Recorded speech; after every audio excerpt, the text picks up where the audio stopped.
sus hijos fueron un sacerdocio según el diseño de Dios, porque Dios, previendo que Aarón y sus descendientes no cumplirían a cabalidad el sacerdocio perfecto como él, Dios, lo exigía, por lo tanto, estableció el sacerdocio arónico, levítico, de manera pasajera, pero ya tenía prediseñado en su eternidad un sacerdocio que cubría todo, que venía con Cristo, pasaba por Cristo y continúa con Cristo en la eternidad.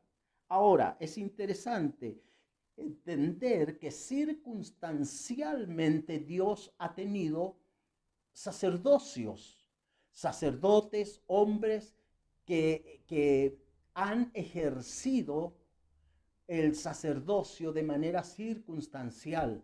Estuvo Noé, estuvo Adán, estuvo Aarón, estuvieron los levitas. Es el sacerdocio circunstancial, pero ellos, Adán, Noé, Aarón, fueron figura del sacerdocio eterno que vendría en la persona de Cristo, manifestado previamente en la persona de la Epifanía o de Melquisedec. Espero que lo que no logro explicarle yo, el Espíritu le aclare con total ciencia, sabiduría e inteligencia. Ahora, circunstancialmente hubieron sacerdotes, Adán, Noé, Aarón, pero estaban bajo un manto más grande que era el sacerdocio de Melquisedec. Luego aparece Melquisedec y se establece su sacerdocio como el diseño eterno desde allí para siempre. Pero sería el mismo Melquisedec el continuador del sacerdocio de Dios en Cristo Jesús. En tercer lugar, amigos amados, mencionemos 5 cosas que son indesligables unas de otras. Son indesligables, son vinculantes unas con otras. Por ejemplo, en el encuentro de Melquisedec con Abraham de Génesis 14, estas son las 5 cosas vinculantes, una con otra. No se puede desvincular ninguna de otra.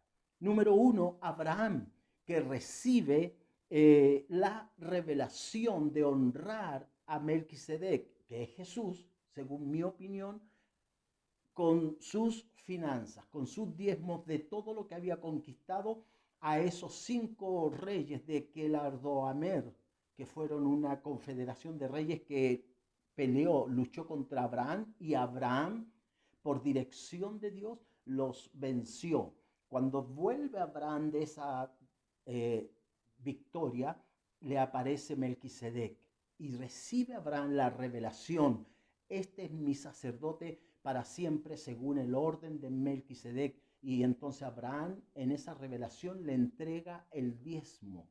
Por eso que el diezmo no es del Antiguo Testamento, el diezmo no es del Nuevo Testamento, el diezmo es de la eternidad y del diseño de Dios. No puedo encontrar pasaje en el Antiguo ni en el Nuevo Testamento que me hable de una revelación. Solo encuentro que el pueblo de Israel diezmaba, pero aunque en el Nuevo Testamento no aparece mucho lo relacionado con el diezmo, está en el hecho de que Abraham diezmó y honró con su diezmo a Melquisedec como figura del Jesús, del Cristo que vendría. Entonces estos son los 5 elementos que no se pueden desvincular uno del otro. Ya dijimos que Abraham, que recibe la revelación del diezmo, Melquisedec, que es Cristo, Rey para siempre, de eternidad a eternidad. En tercer lugar está el pan, que es la palabra, el cuerpo de Cristo. Juan 6:55 dice: mi carne es verdadera comida. cuando hace la Santa Cena, la Cena del Señor, y la establece como principio, como doctrina perpetua para su pueblo. Continuamos con lo que Abraham recibió de Melquisedec, el pan y el vino, lo continuamos nosotros hoy. En cuarto lugar, el vino, la sangre de Cristo. Juan 6:55, mi sangre es verdadera bebida. Y en quinto lugar está el diezmo, la honra que Abraham le entrega a Melquisedec por reconocer que frente a él no tenía una figura humana, terrenal, mortal, sino que había alguien más poderoso en esa persona llamada en ese momento Melquisedec. Pero hubieron otros, porque Pablo dice, este Melquisedec al cual Abraham le entrega los diezmos de todo, es decir, si este Melquisedec de Génesis 14 es uno de otros. Hay un Melquisedec, como ya les dije, Noé, una figura sacerdotal parecida a Melquisedec, a Abraham, Noé, Aarón, figuras sacerdotales como la nuestra, la tuya y la mía, que somos sacerdotes según el orden de Cristo. Pero el orden de Cristo es el orden de Melquisedec, o el orden de Melquisedec es el orden de Cristo. Así es que, como sea, estamos involucrados en un orden sacerdotal de diseño eterno. ¿Me entiende?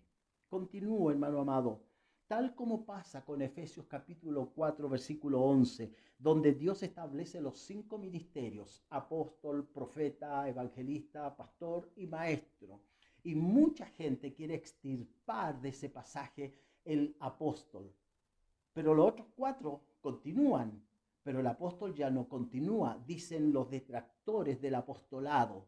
Entonces, mi pregunta es, si sacamos de ahí el apostolado, constituyó a unos apóstoles, profetas, evangelistas, pastores y maestros, deberíamos entonces sacar también a los profetas, a los pastores, a los maestros, a los evangelistas.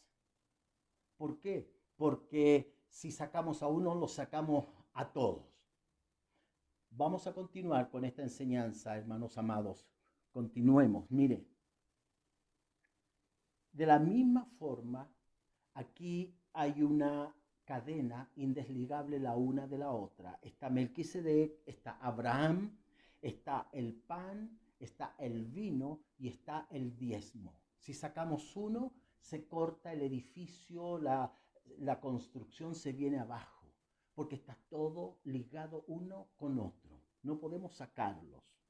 Ahora, yo nunca he escuchado a alguien, amigos amados, que haya dicho, estoy en contra del diezmo. Yo no voy a dar el diezmo, voy a dar el 20%. O que alguien diga, yo no estoy de acuerdo con el 10%, voy a dar el 15%. ¿Ha escuchado usted a alguien que haya dicho eso? No, yo por lo menos no sé. Si usted lo ha escuchado, dígamelo por favor. La gente se esfuerza mucho más en pagar deudas en casas comerciales, en pagar deudas con amigos, en pagar deudas con los bancos, que pagar la deuda de salvación eterna que adquirimos cuando Jesús nos rescató y nos sacó de las tinieblas a su luz y nos transformó en pueblo suyo y nos hizo real sacerdocio, es decir, sacerdocio con realeza. Ahora, mire, concluyo con esto, hermano amado. Isaías 32, del 5 al 6, dice así: el ruin nunca más será llamado generoso, ni el tramposo será llamado espléndido, porque el ruin hablará siempre ruindades, y su corazón fabricará iniquidad para cometer impiedad y para hablar escarnio contra Dios, dejando vacía el alma hambrienta. y quitando la bebida al sediento.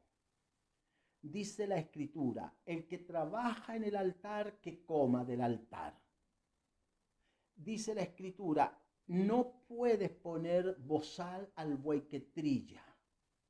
Dice la Escritura, el que siembra con generosidad, cosecha con generosidad. Dice la Escritura, el obrero es digno de su salario. Es decir, dice la Escritura, el pastor es digno de su salario. Dice la Escritura que si el pastor siembra, puede cosechar. Pablo le dice a la iglesia de los Corintios, si yo he sembrado lo espiritual en ustedes, ¿cuál es el pecado de cosechar lo material? Las ofrendas que necesitaba para sus viajes apostólicos. Porque en la Biblia no existen viajes misioneros de Pablo, existen viajes apostólicos. Y que la Escritura Reina Valera los transforma en viajes misioneros, pero no hay viajes misioneros, son viajes apostólicos porque los hizo un apóstol. La Biblia dice, el pastor que trabaja en el altar, que coma del altar. Usted entiende que estoy parafraseando esos pasajes. El que trabaja en el altar, que coma del altar. Y yo le agrego, el pastor que trabaja en el altar, que coma del altar. Entonces, no podemos desvincular la revelación de Abraham, la revelación sobre Melquisedec. No podemos desvincular lo que hace Melquisedec, que como les he dicho, para mí es Cristo Jesús, de sacar pan y vino, que hoy nosotros participamos del pan y del vino en la Santa Cena, que simbolizan, tipifican el cuerpo y la sangre de Cristo. Pero el primero en participar del cuerpo y la sangre de Cristo fue Abraham, y me responsabilizo, amigos amados, de lo que les digo. Entonces, Abraham tuvo la revelación del diezmo como honra a Melquisedec, que es Cristo. El diezmo, por lo tanto, no es del Antiguo ni del Nuevo Testamento. El diezmo traspasa desde antes de la eternidad y hasta la eternidad porque es un diseño de Dios.